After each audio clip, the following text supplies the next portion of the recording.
안녕하세요. 시온연구소입니다. 너무 오랜만이죠? 2주 동안 좀 제가 바쁜 일도 있었지만, 여러분들께 조금 더 콘텐츠에 좀 집중할 수 있는 그런 시간을 좀 드리고 싶어서, 제 목소리보다는 좀 자막을 활용한 영상을 편집해서 여러분들께 공유해 드렸는데요. 지난 2주간의 영상이 괜찮았을지 아니면 제 목소리가 담겨져 있는 영상이 괜찮았을지 좀 궁금합니다. 여러분들의 굉장히 날카로운 그런 어떤 댓글이 있다면 앞으로는 목소리가 좋다고 하면 목소리를 조금 더 담아보고 또 댓글이 더 괜찮다 하시면 자막을 중심으로 영상을 만들어 보는 그런 선택을 좀 해보는 것도 좋겠다라는 생각이 들었습니다.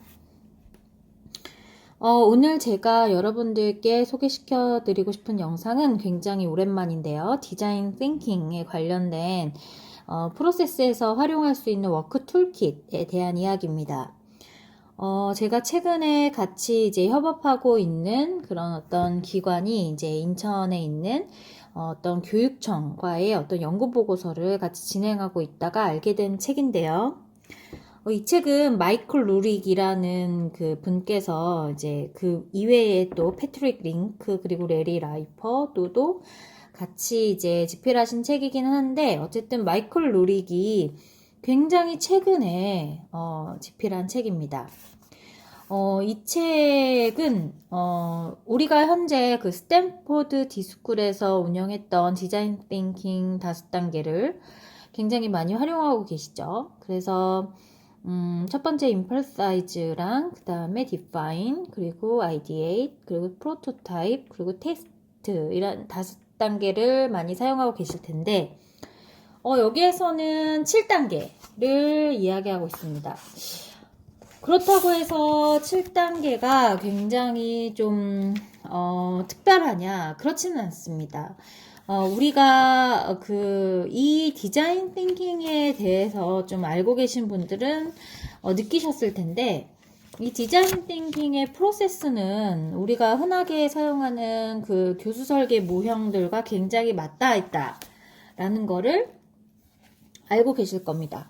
그런데 그런 어떤 그 모형들이 각각의 어떤 상황에 맞게끔 자기 어떤 그런 해당 그 관리처에서 자기가 선택해서 사용하는 거잖아요. 이 디자인 띵킹의 가장 중요한 그리고 이 디자인 띵킹을 선택할 수밖에 없는 그런 어떤 내용들을 생각해 본다면 사실 이 디자인 띵킹은 내가 아닌, 그러니까 나일 수도 있죠. 나일 수도 있지만 어쨌든 간에 이 문제 상황에서 해당하는 그 소비자, 그러니까 이 문제 상황에서 이거를 해결할 수 있는 그 소비자를 통한 요구, 그 소비자가 가지고 있는 심리, 그리고 그 소비자가 지향하고자 하는 그런 어떤 신념, 이런 것들을 이끌어내서 내가 그 소비자라고 생각했을 때는 과연 어떠한 문제 해결 방법이 제일 이롭고 제일 합리적이고 제일 효과적일 것인가에 대한 고민을 하는 것이 바로 디자인 띵킹입니다. 그래서 이 책에서는 디자인 띵킹 성공 요인에 대해서 인간에게 시작하기, 그리고 문제에 대한 인지 능력 만들기, 다학제 팀 구성, 실험과 프로토타입, 프로세스에 신경 쓰기, 시각화와 아이디어 보여주기, 행동에 대한 편견, 복잡함을 받아들이기, 함께 만들고 성장하며 확장하기라고 이제 제시하고 있습니다. 이 디자인 띵킹 프로세스를 활용을 할 때 인간의 중심적인 어떤 사고를 하는 것은 가능합니다.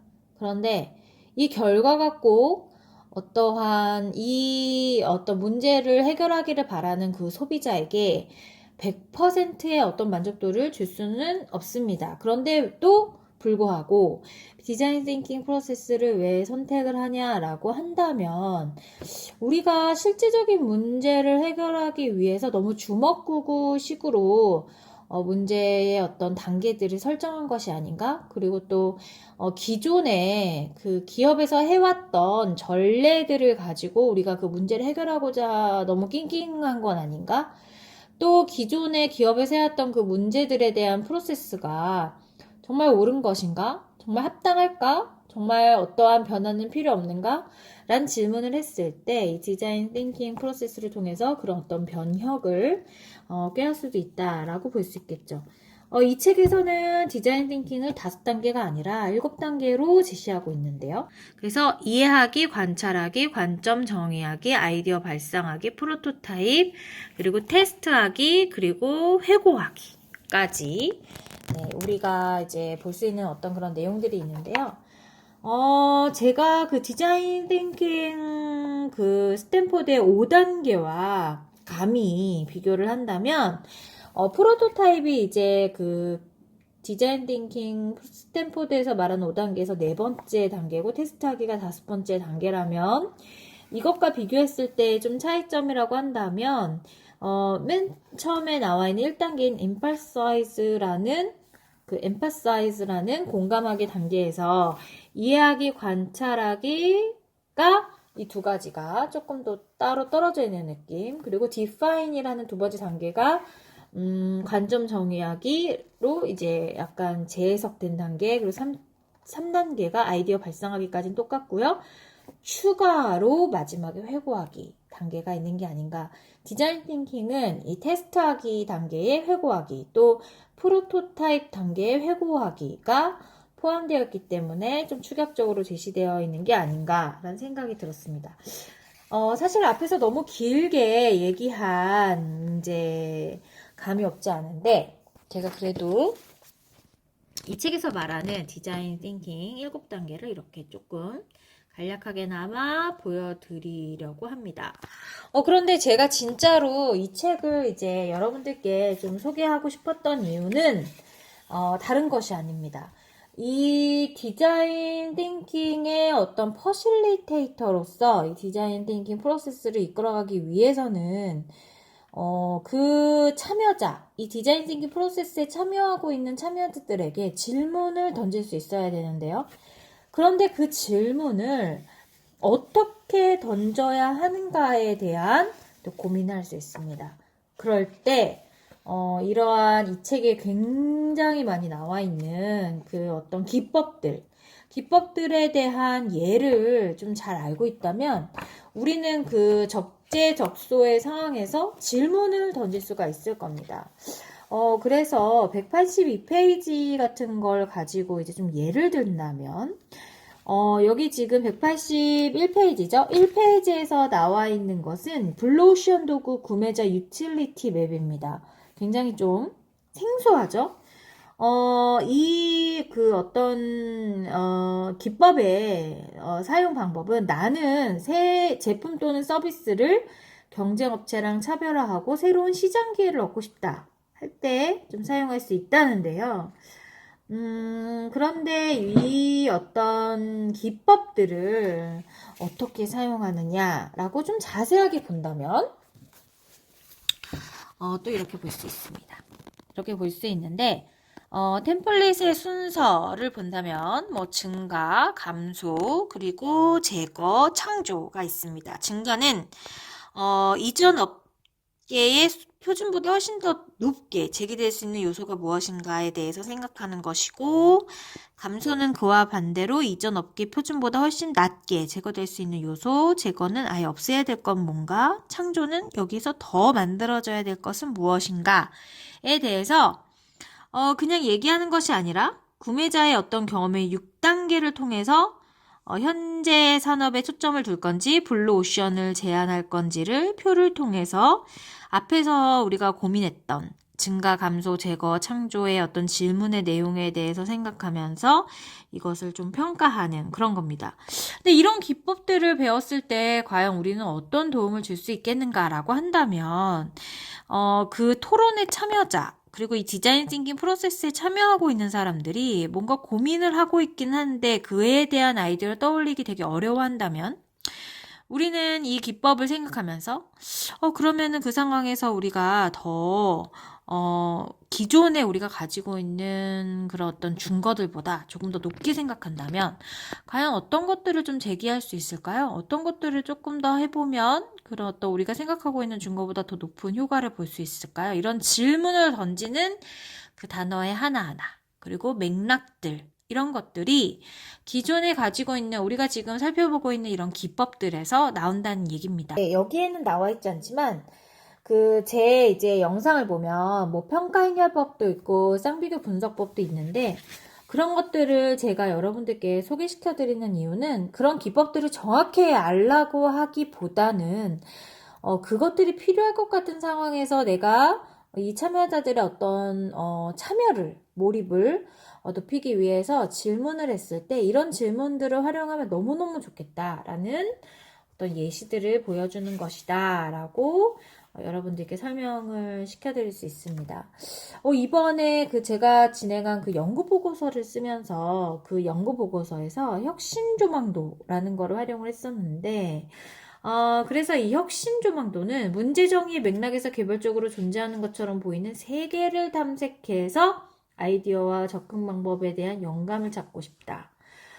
그래서 이 어떤 혁신 조망도를 사용하면 새로운 아이디어를 만들고 아이디어를 자극하기 위해 문제에 대한 접근 방식을 바꾸는 데 도움이 된다라고 나와 있습니다. 그래서 뭐 브레인스토밍이나 뭐 스페셜 브레인스토밍, 635 방법 이런 것들을 활용할 수 있다라고 나와 있는데 저는 항상 그렇습니다. 이런 이론적인 내용을 보면 사실 읽다 보면 무슨 얘기인지 정확하게 잘 모르겠죠. 그런데 이 내용을 알고 있는 사람이 좀 쉬운 말로 설명을 하면 조금 더 편안하게 이해하고 또 쉽게 이해할 수 있는 방법이 되는 것 같은데요. 이 혁신 조망도는 말이 좀 이래서 그렇지 사실 내가 지금 이 문제 상황이 있는데 이 문제 상황에서 내가 아닌 그러니까 이거를 꼭 해결해야 하는 그 사람의 입장이라면 과연 어떠한 방법을 내세울 수 있을까에 대한 고민을 유추를 활용해서 하는 겁니다. 그래서 이러한 어떤 유추 기법의 어떤 디자인이나 스케치 조합을 이용해서 뭐 예를 들어서 내가 지금 뭐 불편한 점이 신발을 어디다 둬야 될지에 대한 모를 어떤 공간적인 불편함이다라고 한다면 이 공간적인 부분을 떠올렸을 때 비슷한 것들을 막 떠올리는 거죠. 내가 이 불편한 점을 가지고 있는 당사자이긴 하지만 내가 만약에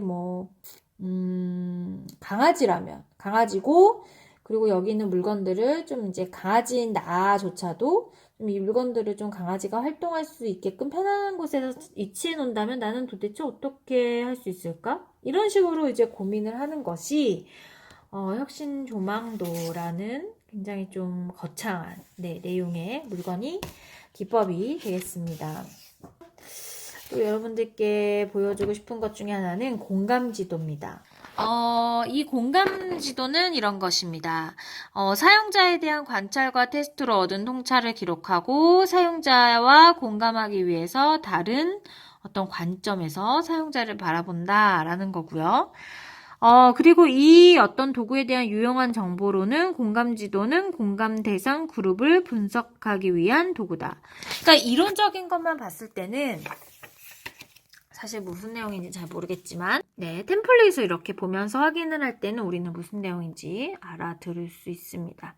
그래서 문제점이 있는데 문제는 뭔지, 혜택은 뭔지 그리고 우리가 말하고 행동한다고 했을 때의 어떤 상황들은 어떤 것들이 있는지 들었을 때의 상황, 그리고 그냥 보기만 했을 때의 상황, 그리고 생각하고 느끼는 이런 어떤 여러 영역에 대해서 나누어서 고민을 해보는 거죠. 그래서 여기서 보면은 이 공감지도는 그 욕구, 니즈를 탐색하는 것이 목적인데 고객의 사용자는 무엇을 보게 되겠는가? 그들의 환경은 어떠한지, 무엇을 듣는가? 누가 그에게 영향을 줄까? 무엇을 생각하고 느낄까? 움직이는 감정은 무엇일까? 그들의 태도에 대해서 뭐라고 할까? 어떤 걸 말하고 행동할까? 그리고 무엇을 말할까? 이런 어떤 질문들을 통해서 여기다 이제 옮김으로써 내가 그런 거에 대해서 하나하나 그 사람이 되어서 내가 되다 보니까 이러한 점들이 있겠구나.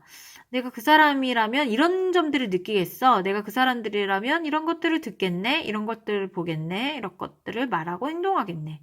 라고 해서 이런 것들을 조금 어려운 말로 페르소나라고 표현할 수 있을 겁니다. 그래서 내가 그 사람은 당장은 아니지만 내가 그 사람이 되었다라고 생각했을 때의 문제점, 이득, 어떻게 말할까? 어떻게 들을까? 어떻게 볼까? 어떤 관점일까? 그리고 어떻게 생각해서 어떻게 느끼고 있을까라는 거를 이 공감 지도를 활용해서 한번 적어봄으로써 내가 지금 현재 당장 이 문제를 해결하기 위해서 과연 나는 무엇을 해야 하는지에 대한 절차? 그리고 내가 어떤 것들을 모아야 되는지에 대한 방법들? 이런 것들을 여기에서 힌트를 얻을 수 있다라고 볼 수 있겠습니다. 그래서 오늘은 전반적으로 이러한 기법들을 알면 나는 퍼실리테이터로서 디자인 띵킹 프로세스를 진행하는 퍼실리테이터로서 풍부한 질문을 던질 수 있다는 것이 제 첫 번째 제언이고요.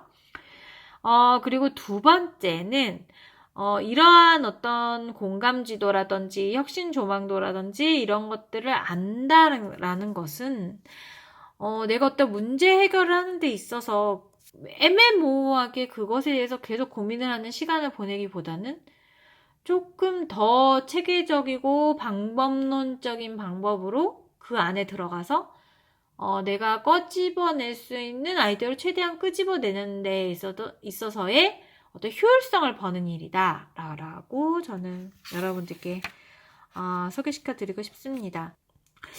그래서 오늘은 여기까지 좀 알아봤는데요. 여러분들께 좀 도움이 되었으면 좋겠고요. 내용이 너무 많지만 짧게 한 점이 조금 아쉽기는 한데 그래도 여러분들께 조금이나마 제가 말했던 몇 가지의 어떤 문장이나마 도움이 되었으면 좋겠다는 생각이 듭니다. 그럼 여러분 오늘은 여기까지고요. 우리 다음 시간에 다시 만나 뵙도록 하겠습니다. 그럼 여러분 안녕.